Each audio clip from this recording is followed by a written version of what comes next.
Baik, assalamualaikum warahmatullahi wabarakatuh. Mari Pak duduk Pak, insyaallah. Kasih lewat ibu-ibu. Mari Pak, bismillah. Ayo Bang. Ini masih ada yang kosong sini Bang. Ayo.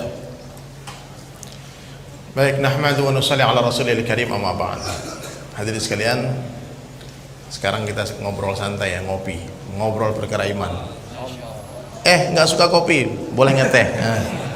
Ngeteh, tau ngeteh? Ada yang tahu belum? Ngebahas tentang hidayah. Atau ngopi luwak susu. Ngobrol perkara iman, luangkan waktu sungguh-sungguh. Boleh nanti dia bikin acara itu di sini. Baik, mari Pak, insyaallah. Waktu kita tak banyak, dengar baik-baik, sungguh-sungguh, insyaallah yang mendengar lebih paham dari yang bicara. Jadi ulama sampaikan di setiap majelis ilmu, hadirin sekalian, angkat kepala, buka mata.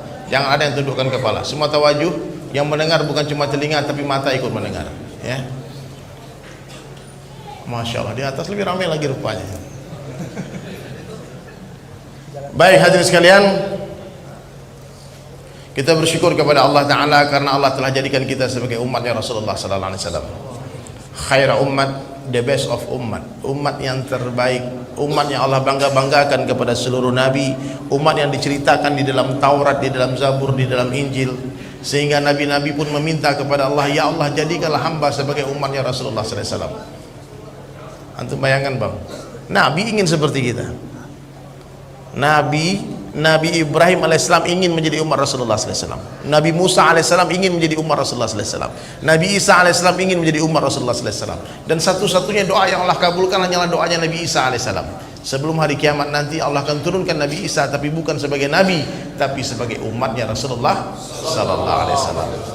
Maka kita bersyukur kepada Allah Ta'ala, kita tak berminta, tak berdoa, Allah pilih kita. Namun hadirin mulia, kalau kita tak paham berita yang akan saya sampaikan ini, kita pun tak akan dapat predikat khairah umat itu. Banyak orang nggak ngerti. Kenapa Allah katakan kita khairah umat? Coba berpikir sesaat Pak. Semua ini kan orang-orang berpikir. Kuntum khairah ummatin ukhrijat linnas. Allah katakan kalian semua. Ulama sampaikan kalian itu bukan maknanya memang asbabul nuzul ayat ini turunnya berkenaan dengan kehidupan sahabat. Tapi ulama sampaikan siapa saja yang setelah Nabi sampai hari kiamat yang ada identitas ini, dia dapat mendapatkan kemuliaan sebagai khairah umat. Ukhrijat linnas, dikhurujkan, dikeluarkan dari rahim ibunya ke dunia untuk beri manfaat bagi seluruh manusia. Ini umat hadirin mulia dikeluarkan ke dunia memberi manfaat bagi seluruh manusia. Ukhrijat, Allah gunakan kata khuruj. Dikeluarkan dari rumahnya ke rumah tetangga, dikeluarkan dari kampungnya ke kampung sebelah, dikeluarkan dari negaranya ke ujung ke seluruh dunia. Ini umat linnas, dimanapun ada manusia maka kita Allah hantar ke dunia untuk mereka. Kalau di bulan ada manusia Pak, kita harus pikirkan bagaimana agama sampai ke bulan. Tapi nggak ada manusia di bulan. Tapi hadirin sekalian, di Papua ada, di pedalaman-pedalaman ada, di pulau-pulau terpencil ada. Umat yang terbaik, mereka memikirkan seluruh manusia. Apa manfaatnya? Ta'muruna bil ma'ruf wa tanhauna 'anil munkar wa tu'minuna billah. Dakwah, amar ma'ruf nahi munkar. Ini sederhana Pak. Dakwah, amar ma'ruf nahi munkar. Maknanya siapa saja yang tidak berdakwah, dia tidak akan pernah mendapatkan kemuliaan ini. Kalau ibadah kita mau kita banggakan apa Pak? Cobalah. Bani Israel itu umurnya 1000 tahun Pak. Kalau mereka sujud bukan kepala mereka yang hitam, bukan jidatnya yang hitam, tapi batu tempat sujudnya cekung. Kalau mereka berzikir di pinggir laut, Bani Israel itu hadirin sekalian, air laut di tempat duduknya berubah rasanya jadi manis. Imam Bukhari ceritakan ciri-ciri ahli ibadah dari kalangan Bani Israel di dalam kitab Bukhari. Imam Bukhari, satu orang ahli ibadah dari kalangan Bani Israel, ahli zikir, sanggup duduk berzikir dari Jumat ke Jumat depan tanpa berdiri. Antum sanggup apa? Zikir dari satu minggu tanpa berdiri. Umur mereka 800 tahun, 600 tahun, 700 tahun. Tapi Allah tak katakan Bani Israel sebagai khairah umat. Kenapa? Karena mereka tak diberikan perintah dakwah. Jadi kalau kita hanya sibuk ibadah-ibadah saja hadirin sekalian, kita tak akan pernah mampu menandingi umat-umat terdahulu. Apa istimewanya di umat? Umat ini bukan nabi, tapi Allah beri kerja nabi. Ya Pak, ini perlu Pak, ini perlu pelantikan dai di sini nih. Semua harus jadi dai. Habis majelis ini ditutup semua dakwah. Oh saya nggak bisa jauh-jauh, dekat-dekat saja. saya nggak bisa kemana-mana, di rumah saja dakwahnya, minimal bantu dengan doa, ya. Nggak bisa lama-lama, sebentar. Nggak bisa kemana-mana, jangan kemana-mana. Yang penting kita semua ada fikir dakwah, ya. Dai ini hebat pikirnya Pak, apapun yang dia lihat dia risau hidayah. Bapak kesini naik apa tadi? Mobil apa mereknya? Daihatsu. Daihatsu itu nama kota di Jepang. Honda, Suzuki, Yamaha itu nama daerah di Jepang Pak. Saya mau tanya Pak, bertahun-tahun kita naik motor, pernah nggak satu kali aja kita starter motor kemudian doa hidayah itu orang Jepang? Ya Allah, orang Jepang sudah bikin motor sehingga saya bisa pergi ibadah, mencari nafkah, pergi kuliah, pergi sekolah. Pernah nggak antum merisaukan Jepang dapat hidayah? Ataupun pernah nggak terbesit pemikiran saya mau ke Jepang mau dakwah? Allahu Akbar. Siap ke Jepang insya Allah Pak? Insya Allah. Ini nggak main-main ya Pak. Sahabat dulu jalan kaki Pak. Saya pernah ke Cina Pak. Saya pernah dakwah ke Cina. Di Cina tuh ada kuburan sahabat namanya Abu Waqqas radhiyallahu anhu. Saya tanya sama ulama di Cina, ini sahabat ini gimana ceritanya sampai ke Cina? Mereka berjalan kaki dari Madinah ke Cina 6 tahun perjalanan. Allah. Antum mau ke Cina sekarang 6 jam sampai Pak. Tapi karena cinta dunia susah juga. Takut kehilangan istri. Nanti kalau saya pergi-pergi istri saya diculik orang gimana? Nah, ini masalah. Nggak takut kehilangan bidadari. Allahu Akbar. Paham Pak ya? Sederhana ya. Sekarang kita pikir Pak, antum merenung sekarang, pikir siapa yang harus saya ajak nanti sholat asar ke masjid. Coba, saya waktu 10 detik. Antum pikir satu nama. Ya, pikir satu nama. Siapa yang mau saya ajak sholat asar? Sholat ke masjid itu jangan sendiri-sendiri Pak. Kita ada motor, ada bisa bonceng orang 1 orang. Kalau punya mobil bisa bawa orang 5 orang. Kalau semua jamaah masjid berpikir yang sama, ini yang saya ceritakan di khutbah tadi nggak mustahil Pak. Hari ini 10 orang sholat subuh. Kalau 1 orang ngajak 1 orang, besok 20 orang sholat subuh. Hari ketiga udah 40 orang sholat subuh. Nggak main-main Pak. Rasulullah SAW 23 tahun kenabian, 23 tahun seluruh dunia Pak. Di zaman Sayyidina Umar tuh 2/3 dunia sudah Islam. Ya. Sekarang kita sudah berapa orang? Saya mau tanya Pak, sudah berapa orang? Abu Bakar hari ini masuk Islam, esok hari langsung mensyahadatkan 9 orang. Kita sudah berapa orang? Emang ente udah berapa Der? Masya Allah. Saya mana Bang Husni tadi? Wah ini Bali nih, Bali. Wah rock and roll di Bali sama aneh dulu nih. Tahu betul Pak di Bali. Saya dapat dia tahun 2000-an. Kemudian Allah beri kefahaman setiap orang ketemu harus dakwah. Saya kalau naik pesawat Pak, ada orang di samping saya. Kalau di non muslim sebelum landing pesawat insya Allah syahadat dia. Gue emang aja rayu-rayu aja suruh aja. Kalau suruh saya suruh dia baca apa ini Pak? Asyhadu alla ilaha. Mantap itu, coba asyhadu alla. Suruh dia syahadat aja. Dia paham nggak paham urusan berikutnya. Kalau dia orang Islam, ajak dia dakwah. Ajak dia dakwah. Jangan, karena nanti orang yang pernah berjumpa dengan kita di dunia, Allah akan mintakan pertanggungjawaban. Antum pedagang Pak, datang orang ke toko kita berjual beli barang, Allah tak akan tanya apa yang dia beli, berapa untungmu, bukan itu yang Allah tanya. Allah akan tanya nanti di akhirat, aku akan telah hantarkan orang ke tokomu.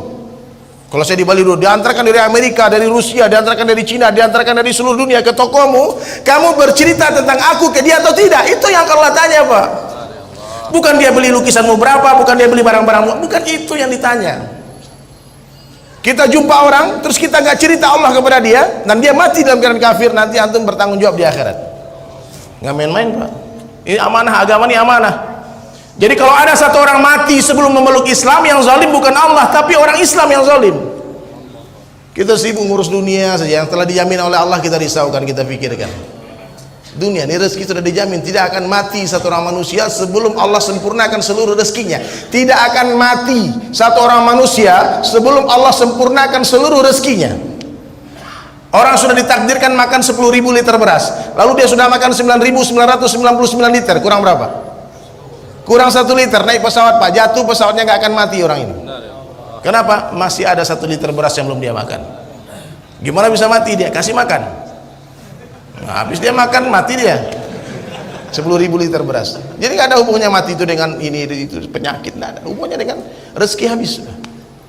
Jadi jangan takut, tidak akan ada satu orang pun yang bisa lari dari kejaran malaikat Mikail pembagi rezeki, sebagaimana tidak bisanya kita lari dari kejaran malaikat Israel pencabut nyawa. Nggak bisa Pak. Allah katakan kaya antum tolak, seperti Abdurrahman bin Auf pengen miskin nggak bisa miskin. bolak-balik pengen miskin, doa minta miskin. Nabi doa, ya Allah hidupkan aku dalam keadaan miskin. Semua sahabat aminkan, amin.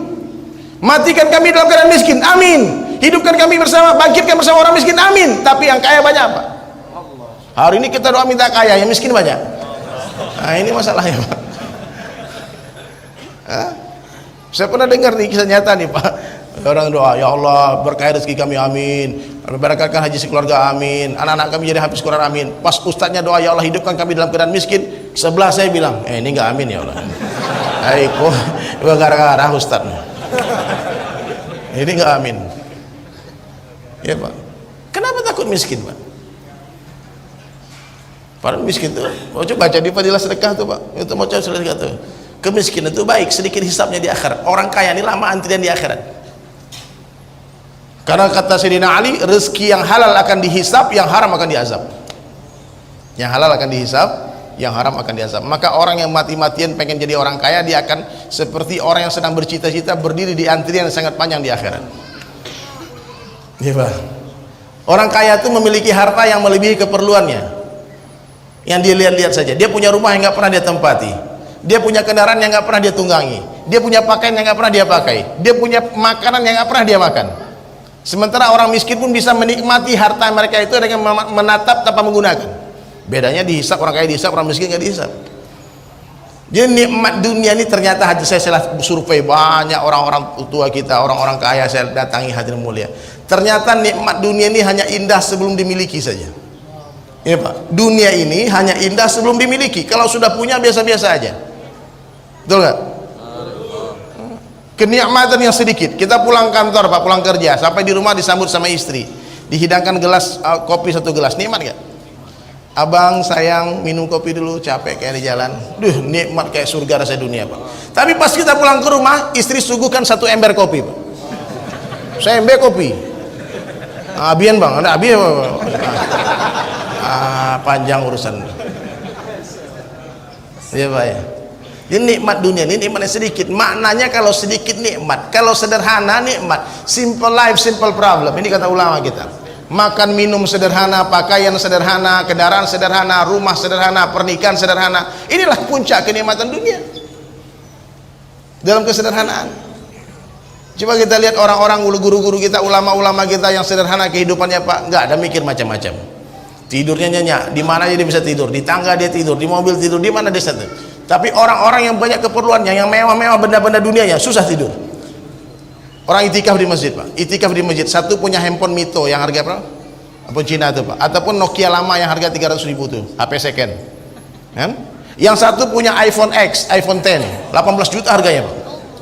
Lalu itikaf di masjid, dua-duanya ngecas handphone. Yang bisa tidur kira-kira siapa Pak? Itu yang Mito Pak, Bakaruhnya. Bakaruh. Ande. Maling lihat handphonenya tersinggung Pak. HP ambil aja, makan habis aja. Bawa tuh HP. Tapi yang punya handphone mahal nggak bisa tidur Pak. Sebentar dia kaget. Paham Pak ya? Jadi dunia ini Pak, kalau ada nikmati aja. Tapi kepengen jangan.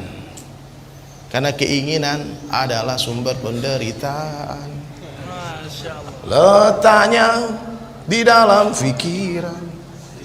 Kapan-kapan konser kita di luar masjid. Ini keinginan tuh hadir mulai. Keinginan kita alihkan ke akhirat. Saya pengen jadi orang kaya Bang. Oh mantap, keinginan yang mantap. Tapi tolong jangan di dunia saja. Pengen jadi orang kaya selama-lamanya di surga. Siap? Saya pengen jadi raja, saya pengen jadi penguasa, pemimpin Bang. Bagus, itu keinginan yang bagus. Tapi bukan raja di dunia, tapi raja di akhirat selama-lamanya. Oh saya pengen cantik Bang, perawatan semua bagus, cantik, tapi cantik selama-lamanya di surga. Cantik di dunia sementara. Apa saja yang ada di dunia ini sementara saja. Makanya sebuah kebodohan orang yang mencintai dunia. Bodoh. Orang cinta dunia ini Pak, rusak akalnya. Mencintai sesuatu yang akan dia tinggalkan. Sibuk membangun di dunia, lupa pembangunan di akhirat. Ini orang-orang yang tertipu. Paham Pak ya? Nah ini waktu udah hampir habis nih. Belum ya? Jadi yang paling penting pertama apa? Kenali Allah dulu. Kita tahu apa? Diluruskan arah perjuangan hidup kita. Kita bukan orang dunia, kita orang surga yang sedang berada di dunia. Sepakat? Maka kita harus pulang kampung. Pulang kampungnya ke mana? ke surga. Dan Nabi katakan, kul ummati yadkhulunal jannah, seluruh umatku pasti akan masuk surga. Seluruh umatku pasti akan masuk surga, kata Nabi, illa man aba, kecuali yang enggan, kecuali yang tidak mau. Heran sahabat, Pak. Dia tanya, kila wa ma ya aba ya Rasulullah, siapa orang yang enggan masuk surga ya Rasulullah? Maka Nabi katakan, qala man ata'ani dakhalal jannah wa man asani faqad aba. Siapa yang mentaati aku akan masuk surga, siapa yang tidak mau taat kepada aku, merekalah orang yang enggan masuk surga. Di sini ada nggak orang yang nggak pengen masuk surga, Pak? Coba angkat tangan yang nggak pengen masuk surga. Yang pengen masuk neraka cita-citanya siapa, Pak? Tapi kalau yang pengen masuk surga siapa? Coba angkat tangan, saya pengen lihat. Angkat tangan. Belum angkat kaki nih, Pak, baru angkat tangan nih. Subhanallah. Semoga yang angkat tangan masuk surga semua. Amin. Yang malu-malu masuk surga juga. Amin. Yang nggak angkat tangan masuk surga juga, kasih. Mungkin dia nggak dengar, ketiduran mungkin. Jadi hadirin sekalian, taati Rasulullah SAW, hidupkan sunnah. Jangan remehkan sunnah, Pak. Apalagi menghina sunnah. Hari ini orang umat Islam dalam keadaan level bukan meninggalkan sunnah, tapi mencaci maki sunnah. Dia hina sunnah. Ya, Pak. Sorban ini sunnah, Pak. Ya, sunnah. Ada ijazahnya. Syekh Rashid juga ada ijazah sorban, kan? Saya dapat ijazah sorban juga dari Syekh Ahmad bin Maliki sama Ustaz Abdul Somad. Berdua kita dikasih di Makkah. Oh, di Makkah dapat ijazah sorban nih, Pak. Dipasangin sama Syekh Ahmad bin Muhammad Alawi Maliki. Ada caranya. Ini sunnah. Boleh nggak sholat pakai sorban, Pak? Boleh, banyak fadilahnya. Kalau nggak pakai sorban boleh nggak? Boleh juga. Kalau pakai songkok hitam boleh nggak, Pak? Boleh. Pakai warna-warni? Boleh. Kalau nggak pakai songkok boleh nggak sholat? Boleh. Yang nggak boleh itu sholat pakai helm, Pak. Ya. Maka jangan rese, Pak. Kalau lihat orang pakai sorban, Bapak jangan ribut. Lihat orang, biarin aja. Gaya boleh masing-masing, Pak. Nah. Yang penting tidak menghina sunnah. Antum nggak pakai jenggot nggak apa-apa, tapi jangan menghina jenggot. Ya, istighfarnya banyak-banyak. Cukur itu jenggot dengan air mata. Halo ya Allah. Ini nggak apa-apa, sedih karena rugi kita, Pak. Kalau kita meninggalkan sunnah kita rugi. Ya. Nah, jadi hadirin sekalian, kenali Allah, orang akan mencintai Allah. Kenali dunia, orang tak akan cinta dunia. Dunia itu dijinjing, Pak, di tangan, di hati jangan. Ya, Pak. Dunia di tangan, di hati jangan. Mobil di garasi jangan masuk hati. Di atas kepala kita itu agama, Pak. Di tangan kita dunia. Kalau agamanya goyang, lepas dunia, pegang agama, itu benar. Hari ini kebalik kita, dunia di atas kepala, agama dijinjing, goyang dunia. Kacau bisnis nih, lepas agama dulu pegang. Kita kebalik-balik, mengorbankan perkara yang besar untuk perkara yang kecil itu sebuah kebodohan. Itu idiot, itu bodoh, itu rusak akal. Orang pergi ke pasar, dia bawa kambingnya. Mau kemana, Bang? Bawa kambing. Mau jual kambing, Bang. Kenapa dijual kambingnya? Anak saya sakit, saya mau beli obat, nggak ada duit. Kira-kira boleh nggak, Pak, jual kambing tuh beli obat ngobati anak? Boleh. Tapi ada ibu-ibu pergi ke pasar, dia gendong anaknya, lucu sekali anaknya. Masya Allah, anaknya cantik banget, Bu. Mau dibawa kemana anak? Ke pasar. Ngapain? Ke dijual. Kok anak dijual? Kambing sakit udah 3 hari. Orang yang mengorbankan dunia untuk akhirat, mengorbankan akhirat untuk dunia, sama seperti orang menjual anak untuk mengobati kambingnya. Feedback ini, Pak.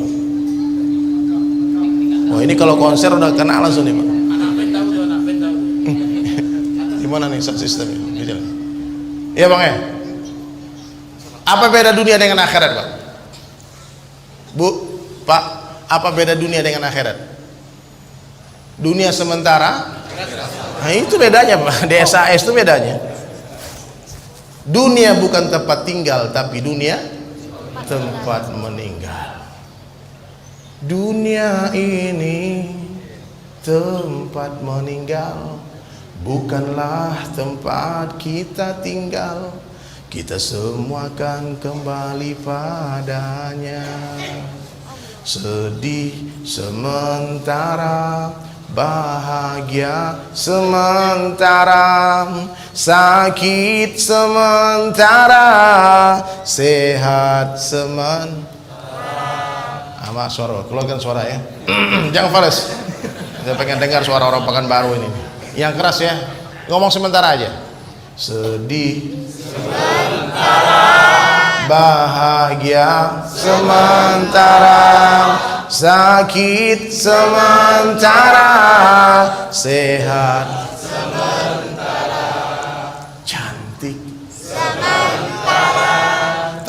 kapan pun sementara, dunia sementara, akhirat selama-lamanya. Itu dunia, Pak. Sekejap mata. Takbir. Ganti dengan yang lebih baik, Pak. Ya, kalau enggak lebih baik ngapain diganti, ya enggak? Ganti dengan lebih baik, doa sama Allah. Kan kita udah doa tadi salat. Jadi hadirin dirahmati Allah Subhanahu wa taala, maka kita kenali dunia. Kata Nabi sallallahu alaihi wasallam, kalau kalian ingin tahu perbandingan dunia dengan akhirat, celupkan ujung jari telunjuk kalian ke samudra yang luas. Ini pernah diamalkan enggak hadisnya, Pak? Bapak nanti kalau main ke pantai, ibu main ke pantai, celupkan jari ke samudra yang luas dan lihatlah satu tetes air yang ada di ujung jari kita. Hadhihi dunia, itulah dunia. Kesusahan di dunia bukan kesusahan yang sesungguhnya. Penderitaan di dunia bukan penderitaan yang sesungguhnya. Kenikmatan di dunia bukan kenikmatan yang sesungguhnya. Pengadilan di dunia bukan pengadilan yang sesungguhnya. Di dunia yang menang belum tentu benar, yang salah belum tentu kalah. Yang kalah belum tentu salah, yang menang belum tentu benar. Itu dunia. Tapi di akhir nanti penjahat bajingan sungguh diseret sama Allah. Nah, di dunia apa? Sabar saya, semua ujian. Alladzi khalaqal mauta wal hayata liyabluwakum ayyukum ahsanu amala. Allah ingin uji. Orang yang merasa mulia dengan mobil mewah adalah orang yang rusak imannya. Iya, Pak. Mobil mewah itu nggak bisa mengangkat derajat seseorang, Pak. Saya mau tanya, Pak, anjing naik mobil mewah tetap anjing apa berubah derajatnya, Pak? Tetap anjing. Betul. Maka hadirin mulia, jangan sampai kita ingin mulia terus memperbaiki casingnya, jangan, isinya, hati kita, iman, amal itu yang paling penting. Nggak ada hubungannya kebahagiaan dengan harta, wallahi nggak ada hubungannya. Kalau ada hubungannya, Allah nggak adil loh. Nah, jangan dipikir orang kaya bahagia, belum tentu. Jangan dipikir orang miskin sengsara, belum tentu juga. Kekayaan itu ujian. Apa ujian bagi orang kaya? Apakah dia bersyukur atau tidak? Miskin pun ujian. Apa ujian bagi orang miskin? Apakah dia bersabar atau tidak? Orang kaya yang bersyukur masuk surga dengan hartanya. Orang miskin yang bersabar 500 tahun lebih awal masuk surga dari orang kaya. Karena Allah Maha Adil, Pak. Ya. Antum tidak ada duit, lihat barang bagus, pengen beli, nggak ada duit, sabar. Dicatat pahala sedekah senilai harga barang itu. Adilnya Allah, Pak. Ya, aduh pengen beli mobil nggak ada duit, dapat sedekah, sabar, ya. Jadi nggak ada masalah, Pak. Yang perlu kita pikirkan hari ini bagaimana nasib kita di akhirat, Pak. Dan karena di sanalah rumah kita yang sesungguhnya. Dunia bukan tempat tinggal, tapi dunia tempat meninggal. Dunia bukanlah tempat tinggal kita, tapi dunia adalah tempat yang akan kita tinggalkan. Sekarang kita di atas tanah, nggak lama lagi tanah di atas kita. Sekarang dunia nyata, akhirat cerita. Sebentar lagi akhirat nyata, dunia tinggal cerita. Makanya kalau mau bertobat sekarang, Pak, jangan tunggu nanti keburu mati. Jangan tunggu kapan-kapan, nanti keburu dikafani. Berapa banyak kita mendengar berita orang yang ingin bangun rumah, tahu-tahu dia mati sebelum rumahnya selesai. Ada orang yang ingin punya mobil, dia mati sebelum punya mobil. Ada orang yang ingin menikah, Pak. Baru kemarin saya lihat itu di Instagram, mau menikah besok, mati malam ini. Langsung ada ucapan permintaan maaf dari sahabil bait, minta maaf pernikahan hari ini dibatalkan karena pengantin laki-laki meninggal semalam. Ini kenyataan, Pak. Maka mati ini pasti, Pak. Nggak ada yang pasti di dunia kecuali yang namanya kematian, ya. Maka banyak-banyak zikrul maut, banyak-banyak ingat mati. Insya Allah kalau kita banyak-banyak ingat mati, kita semangat dalam beramal, Pak. Banyak beramal. Kita nggak tahu, Allah telah pastikan kedatangannya, namun Allah rahasiakan waktunya, di mana tempatnya. Ada kawan kita hadirin mulia, dia mikir terus bagaimana mati di Madinah. Dia pergi umrah 10 hari terakhir, di samping makam Nabi mati habis sholat subuh, sujud. Oh, mantap kan? Dan biasanya Allah Ta'ala akan matikan seseorang sebagaimana kebiasaan hidupnya. Orang yang sibuk dakwah kemungkinan besar mati lagi dakwah. Orang yang sibuk ta'lim kemungkinan besar mati lagi menuntut ilmu. Orang yang sibuk ibadah kemungkinan besar mati lagi sujud malam, mati lagi baca Al-Quran. Orang yang sibuk khidmat membantu umat kemungkinan besar mati lagi khidmat. Tapi orang yang sibuk maksiat kemungkinan besar mati lagi maksiat. Na'udzubillah min dzalik.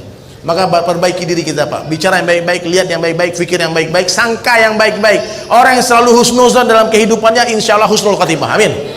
Tapi kalau orang suuzon terus, Pak, suuzon aja terus sama orang, ini kemungkinan besar suul khatimah. Kita sama orang lain nggak boleh suuzon, Pak. Sama diri kita harus suuzon. Sama nafsu kita, Pak. Nafsu kita ini yang suka kadang-kadang kurang ajar sama kita.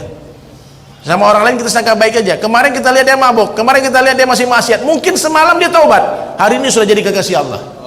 Kita nggak tahu, Pak. Maka jangan pernah menilai orang dari apa yang kita lihat kemarin, karena orang bisa berubah seketika. Allah cinta kepada orang yang bertaubat dan mensucikan diri.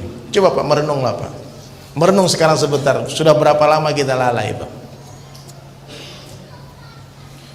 Seberapa lama kita maksiat? Ya? Dan kita pura-pura bego aja, kita pura-pura nggak tahu aja Pak. Kita pura-pura bodoh aja, padahal kita tahu itu maksiat. Ya. Makanya kita banyak-banyak taubat. Allah cinta kepada orang bertaubat. Innallaha yuhibbu mutawwabina wa yuhibbu mutatahhirina. Allah mencintai orang bertaubat dan mencintai orang mensucikan diri. Makanya para preman-preman Pak, itu para pelaku maksiat, jangan heran Pak ketika mereka bertaubat, seketika mereka jadi kekasih Allah. Jadi wali Allah Pak. Taubat itu rata-rata sebingung Pak. Banyak teman-teman dulunya dia maksiat, tiba-tiba ketika dia hijrah, Allah berikan yufaqihu fiddin, kefahaman yang luar biasa dalam agama. Allah berikan ilmu yang luar biasa. Tiba-tiba dia jadi hafiz Quran, tiba-tiba dia jadi ulama. Oh, saya pahami ternyata apa yang menyebabkan mereka begitu hebat, begitu mulia, karena waktu mereka bermaksiat begitu banyak transferan pahala amal dari orang-orang saleh, dari orang-orang yang rajin ibadah yang menggunjing dia. Nah, hati-hati Pak. Hati-hati yang rajin-rajin ibadah terus gunjing, ya, nanti transfer amal. Jadi Bapak kalau menggunjing orang, gunjinglah saya Pak. Ya, di daerah itu tidak ada ilmu. Oh, wadannya nggak ada mau kalau bisa gitu Pak. Kata Imam Syafi'i, kalau aku ingin mengunjing seseorang, aku akan gunjing ibuku. Kalau aku ingin juga mengunjing seseorang, aku pasti akan gunjing ibuku, biar pahalanya ngalir ke ibunya aja. Ya, jangan gunjing musuh kita, didilit namanya, nggak usah disebut-sebut. Ya. Nah, maka orang beriman kalau mungkin stres digunjing orang, dia senyum, diangkat tangan, maha suci Engkau ya Allah yang telah memberi aku pahala tanpa bersusah payah. Maka orang beriman itu betul-betul senang, di sini senang, di sana senang, di mana-mana hatiku senang. Buat apa susah? Susah itu tak ada gunanya. Itu orang-orang tua kita bikin lagu-lagu itu semua ada makna yang dalam Pak, bukan sekedar nyanyian Pak. Semua ada hikmah yang dalam. Nah, maka sekarang hadirin sekalian, kita perlu duduk memikirkan betul-betul nasib kita, hidup kita ini bagaimana, kita mau kemana. Nah, yang lalu biarlah berlalu Pak. Nggak ada tuh yesterday, history. Dalam Islam nggak ada masa lalu. Besok pun misteri belum tentu ada. Hari ini, now Pak. Kira kita mau ngapain? Ya. Maka perlu nih lagi kesimpulan Pak. Waktu udah 1:30, nanti pesawat nggak boleh suruh nunggu juga ya. Ada beberapa ciri-ciri orang baik dalam pandang. Coba diingat, ciri-ciri orang baik dalam pandang Allah Ta'ala. Yang pertama, hati dia bersih. Bersih hati. Tak ada dendam, tak ada iri, tak ada hasad di hatinya, tak ada benci. Pernah dengar Nabi, sebuah riwayat Nabi bersama sahabat kumpul. Lalu Nabi tanya sama sahabat, maukah engkau melihat seorang ahli surga? Mau ya Rasulullah. Masuk seorang tua, jenggotnya masih meneteskan air, lalu dia masuk dengan megang sendal tangan kirinya, dia masuk kaki kanan di masjid. Diceritakan dalam hadis begitu. Kemudian sholat 2 rakaat. 3 kali Nabi bilang dia ahli surga. Maka seorang sahabat datang ke rumahnya bertanya dan menyelidiki amalannya sampai 3 hari, ternyata biasa-biasa saja. Lalu dia bertanya, apa amalanmu? Nabi katakan kamu ahli surga. Dia katakan gak ada amalan yang luar biasa, yang biasa-biasa saja. Cuman setiap hari sebelum saya tidur, saya membersihkan hati saya. Saya tak pernah menyimpan dendam dalam hati, dan saya selalu mengatakan, berdoa kepada Allah, ya Allah, aku memaafkan semua orang yang menzalimiku hari ini, tolong ampunkan dosa-dosa mereka. Sepakat Pak? Bisa gak Pak?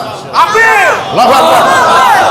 Coba diikuti doa ini Pak. Ya Allah, aku memaafkan semua orang yang menzalimiku, tolong ampunkan dosa mereka. Kita keluar dari masjid dalam keadaan hati bersih, tidak ada dendam. Karena mati tiba-tiba Pak. Kalau antum masih ada dendam di hati, sementara kita mati membawa dendam, bahaya Pak. Dendam itu sifat iblis. Ya, bersihkan hati. Kemudian yang kedua, orang baik dalam pandang Allah, kehidupannya dihiasi oleh sunnah Nabi sallallahu alaihi wasallam. Ujung rambut, ujung kaki, bangun tidur lagi, hidupkan sunnah. Bangga dia dengan sunnah. Yang ketiga, orang baik dalam pandang Allah, sholatnya khusyuk. Laki-laki di masjid di awal waktu. Di tempat azan dikumandangkan, perempuan boleh di masjid tapi lebih baik di mana? Di rumah. Yang keempat, orang baik dalam pandang Allah, dia haus akan ilmu, dia cinta kepada ulama. Sama ulama Pak, luar biasa. Cintanya luar biasa. Ya Pak, antum jangan ikut-ikutan orang-orang Pak menghina ulama Pak. Saya lihat tuh banyak di sosmed tuh, caci maki ulama, menghina ulama. Itu Pak, orang yang menghina ulama, yang berani-berani menghina ulama, antum saksikan kalau dia gak cepat bertaubat, Allah pasti hancurkan. Karena daging ulama beracun Pak.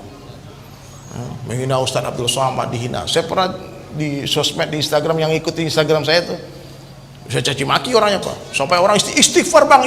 Saya bilang, kau caci maki aku nggak apa-apa, tapi kalau guru kau caci maki, ustadku kau caci maki, aku caci maki kamu. Allah. Aku caci maki. Iya Pak, boleh juga Pak. Itu kotoran tuh Pak, tai sapi itu ditaruh di meja makan salah apa benar Pak? Salah. Tai sapi ditaruh di meja makan salah, tapi kalau ditaruh di tanaman jadi pupuk yang menyuburkan tanaman itu. Begitu juga dengan kata-kata kotor itu Pak, kadang-kadang perlu juga dilemparkan ke mulut orang-orang yang busuk hati itu, biar subur, biar sembuh dia busuk hatinya. Tapi kalau diberikan kata-kata kotor kepada orang tua kita, kepada guru kita, salah. Tapi pada orang yang menista Islam, menista agama itu, boleh sekali itu Pak, boleh ya. Jadi Nabi SAW itu Pak, Islamnya agama yang sempurna, bukan kasih pipi kanan kasih kiri, cintai musuhmu, bukan gitu Pak. Islam ini nyawa balas nyawa Pak. Hah? Mata balas mata, itu Islam. Tapi kalau kita sabar itu lebih baik. Jadi kalau antum melihat ada teman-teman FPI teriak takbir, itu bagus, itu perlu itu Pak. Kita rahmatan lil alamin, kita jangan demo-demo. Payah. Agamamu dinistakan, Al-Quran dinistakan, azan dinistakan, niqab, cadar dinistakan, syariat Islam dinistakan, lalu kau bela orang itu, kau diam saja. Bukan hanya diam Pak, tapi dibela sekarang Pak. Orang menista Islam dibela.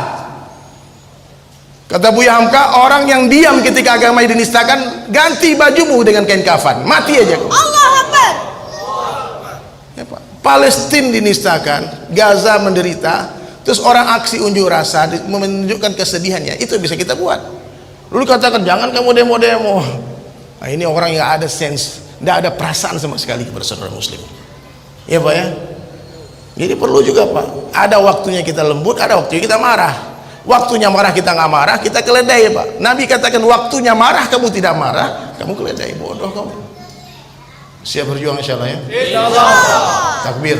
Allah. Itu Pak. Kalimat itu paling ditakuti orang kafir. Insyaallah kita bersatu. Semua umat Islam itu harus saling berangkulan. Tidak mampu antum, orang-orang tablik pergi dakwah, antum bantu Pak. Keluarga yang ditinggalkan dibantu, jangan dihalang-halangi, jangan dicaci maki, jangan dibilang sesat. Orang ngajak kepada Allah kau bilang sesat, orang ngajak memur ke masjid kau bilang sesat. Gimana otakmu? Kan aneh tuh. Orang mendakwakan agama pakai harta sendiri, diri sendiri, malah dibenci. Yang benci dengan dakwah ini cuma setan Pak, iblis. Jangan benci. Antum nggak bisa dakwah, bantu orang dakwah minimal dengan doa. Ada yang bergerak di parlemen, masuk bantu. Jangan dibully Pak. Ini Pekanbaru ini luar biasa sekarang, ini tahun-tahun harumnya nama Pekanbaru nih. Ada Ustaz Abdul Somad, ada Syekh Rashid. Ini orang-orang hebat di aset Pak. Jangan hasad, jangan benci. Ini hasad dicari terus aibnya. Jangan seperti babi yang tak pandai melihat kebaikan orang. Babi itu nggak pandai lihat kebaikan Pak. Dia masuk ke taman bunga yang sangat indah, ada stroberi, ada bunga ros, ada bunga mawar. Babi nggak terkesan dengan semua keindahan itu. Yang dicari comberan di taman itu. Itu babi Pak. Saya sering memperhatikan babi karena di Bali itu banyak babi. Babi itu dikasih makanan yang bagus, dikasih makanan basi, dia pilih yang basi. Jadilah seperti lebah, suka berjamaah di tempat yang indah-indah, selalu ada rahmah. Tapi jangan diganggu Pak. Kalau lebah diganggu dia pasti menyerbu. Kalau lebah sudah menyerbu Pak, berteriak takbir itu Pak, tidak berhenti Pak sampai hancur musuhnya. Siap insyaallah ya. Agungkan agama Allah. Tapi umat Islam tidak usah diajarin toleransi, tidak usah diajarin kasih sayang, karena kita lah induk toleransi itu. 7 juta manusia berkumpul 212, sampah tak bersisa satupun dan rumput pun tak diinjak.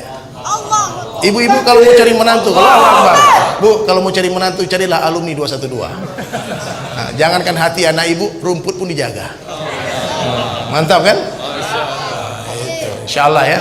Nah, kemudian hadirin mulia, muliakan ulama, luruskan niat, tasdiqun niat, dan yang terakhir doakan saya. Semoga istiqomah jalan Allah. Saya mau berangkat haji, doakan mudah-mudahan Allah mudahkan perjalanan. Dan pulang haji berangkat 4 bulan di jalan Allah.